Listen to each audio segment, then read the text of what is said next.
Okay, I want to talk about anointing, and that if it is a pouring, and if we fail to pour into other people, the anointing stops. And for the groundwork, I'll start with Joel 2:28. It says, "It will come about after this, that I will pour my spirit on all mankind, and your sons and daughters will prophesy, your old men will dream dreams, your young men will see visions. Even on the male and female servants I will pour out my spirit in those days." Then we go to Psalm 133, starting in verse 2.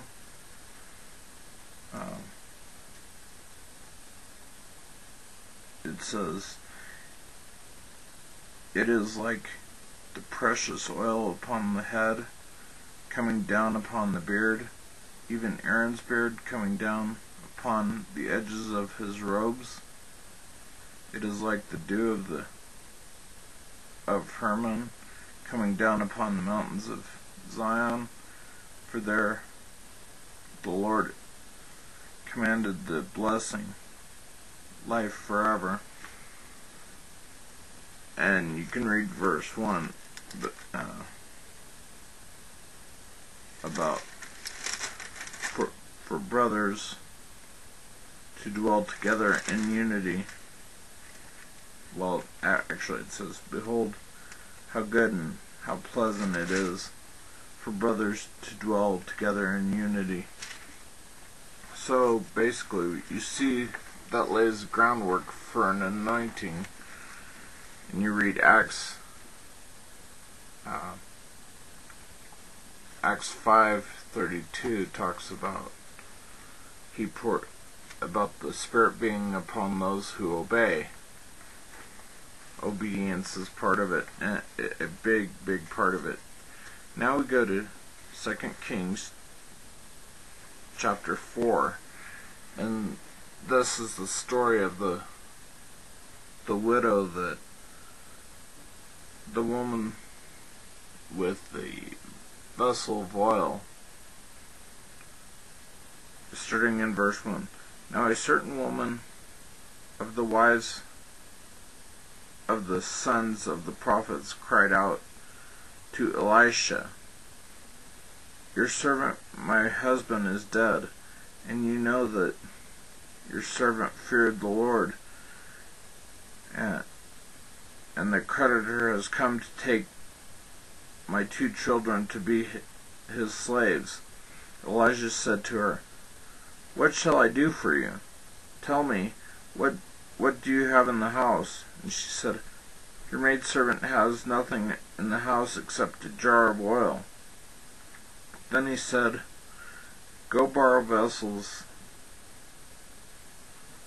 at large for yourself from all your neighbors, even empty vessels. Do not get a few. And you shall go in and shut the door behind you, and your sons, and pour out into all these vessels, and you shall set aside what is full.' So she went from him and shut the door behind her and her sons. They were bringing the vessels to her, and she poured. Then when the vessels were full, she said to her son, 'Bring me another vessel.' And he said to her, 'There's not one vessel more.' And the oil stopped. Then she came and told the man of God, and he said, 'Go and sell the oil and pay your debt, and your sons can live on the rest.'" So with that, I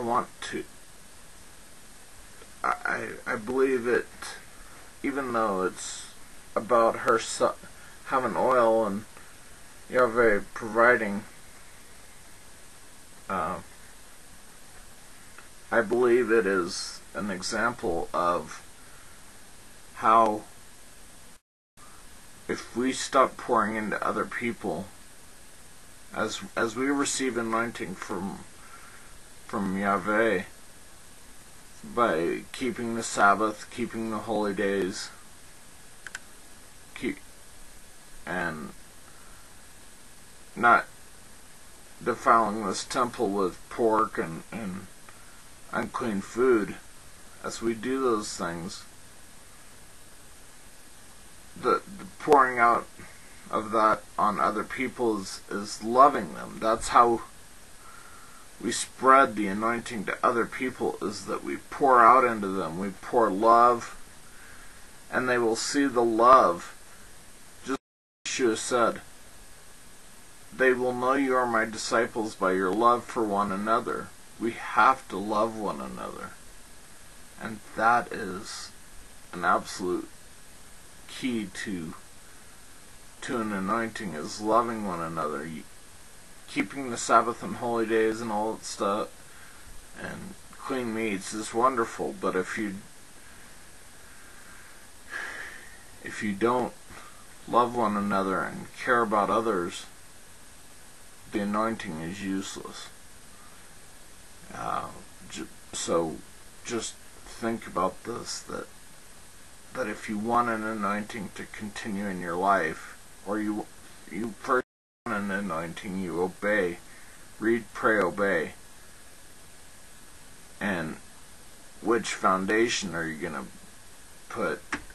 Yeshua said in one of his parables, the one who obeys my word is like a wise man who builds his house upon the rock, and the floods come, and the wind blew, and the flood burst, and the house stood. But the foolish man that doesn't obey, and he's like the one that builds his house on the sand. So the choice is yours. And we need to learn to love each other from the heart. A true love of the brethren. You can read in 1 Peter 1:22 about how it cleanses us. And so just I pray that this will be a blessing, and that you will consider these ideas. Shalom, shalom, and may Yahweh bless and keep you.